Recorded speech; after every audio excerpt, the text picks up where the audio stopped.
Happy birthday Geetha.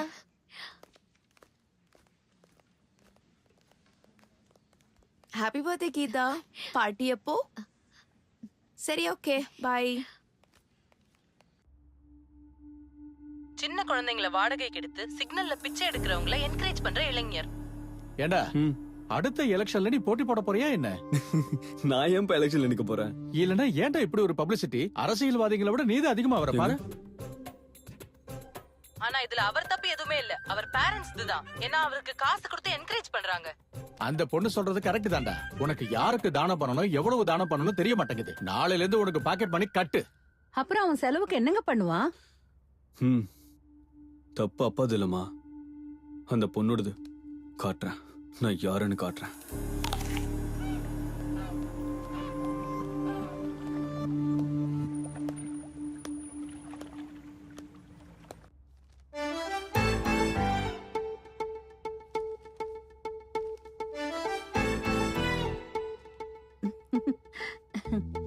இப்படி கொடு. இந்தாங்க. ஐயோ, இவனே வீட்டுக்கு வந்துட்டா. ஒருவேளை நான் அவளை போய் திட்டுனதை சொல்லிட்டாலோ? ஹே, உனக்கு வேற நியூஸே கிடைக்கலையா? காலங்கத்தால என்ன நியூஸ் அது? பர்த்டே அதுமா எங்க அப்பாவே என்ன திட்ட வச்சுட்ட. வெளில வாடி, நான் யாருன்னு காட்டுறேன். செத்தடா இன்னைக்கு. வாங்க சார், வாங்க.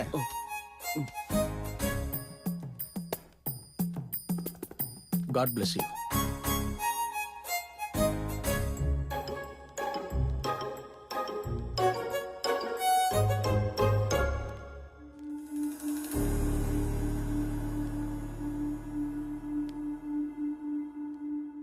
படிப்பு அதிகமா இருந்தா பண்பாடு இருக்காதுன்னு சொல்லுவாங்க.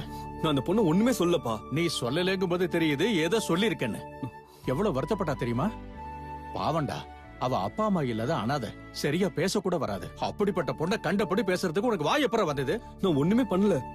அவ பொய் சொல்றாப்பா. இது பாரு, இவன் இன்னும் கெட்டு போறதுக்கு முன்னாடி கல்யாணத்தை பண்ணி வச்சிடலாம். அப்புறம் இவனுக்கு பொண்ணு கூட கிடைக்காது. கீதாவை கல்யாணம் பண்ணி வச்சிடலாமா? அந்த பொண்ணு இந்த வீட்டுக்கு எப்படி மருமகளா வருவா? இவ்வளவு நடந்தப்புறம் கூட ஒருவேளை கௌதம் முயற்சி பண்ணா நடக்கலாம்.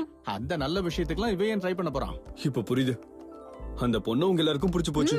அந்த பொண்ணு நம்ம வீட்டுக்கு மருமகளா வந்தா ரொம்ப நல்லா இருக்கும் கௌதம். ப்ளீஸ் அண்ணா, அவங்கள எனக்கு அண்ணியா கூட்டுவா. அவங்க ரொம்ப நல்ல பொண்ணு, நான் Facebookல பார்த்தேன். Facebookல ஃபேஸ பத்தி டிசைட் பண்ணிட்டியா?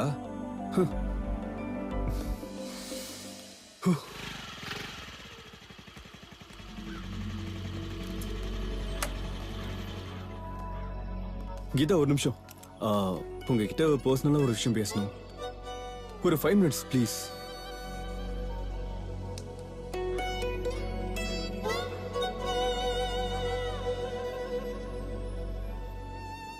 அன்னைக்கு போட்டு சண்டை போதாதா?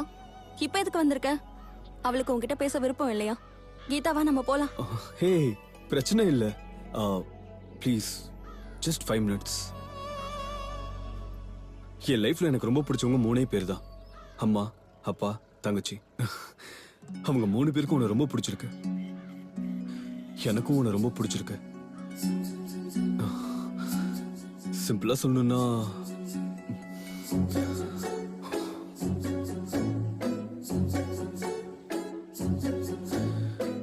நான் உன்னை லவ் பண்றேன் கீதா. ஐ லவ் யூ. ஓய், நீ தான் என் லைஃப் பார்ட்னர்னு நான் முடிவு பண்ணிட்டேன். நீயும் முடிவு பண்ணிடு.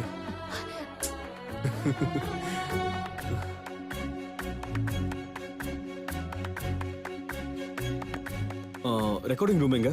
மேல. மேலையா? ஓகே. சார் நில்லுங்க சார். சார் நில்லுங்க சார். நம்ம பிரதம மந்திரி மோடி அவர்களை சந்திக்கிறதுக்காக அமெரிக்கன் பிரசிடென்ட் ட்ரம்ப் நாளைக்கு இந்தியாக்கு வராரு. Excuse me. Thank you. Hi. Hello everyone. என் பேர் கௌதம். என் பக்கத்துல இருக்கிற பொண்ணு பேர் கீதா. இந்த பொண்ணு எனக்கு ரொம்ப பிடிக்கும். அதனால தான் அவளோட சேர்த்து இந்த உலகத்துக்கு ஒரு விஷயத்த சொல்ல வந்திருக்கேன். I love you Geetha. இது என்ன கீதா, ஆபீஸா இல்ல லவர்ஸ் பார்க்கா? நீ என்னப்பா அன்னைக்கு வந்து அந்த பொண்ணு கூட சண்டை போட்ட, இன்னைக்கு வந்து லவ் ப்ரொபோஸ் பண்ற? நீங்க 2 பேரும் சேர்ந்து என் சேனல் பேரையே கெடுக்குறீங்க. ஆனாலும் மும்பைல சேனல் ஆரம்பிச்சு தமிழ் மக்களை என்கரேஜ் பண்றது ஏன் தப்பு?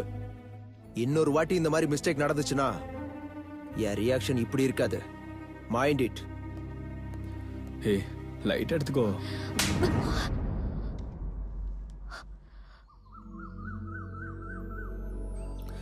சின்ன வயசுல இருந்து எங்க அப்பா கூட நடிச்சதில்ல.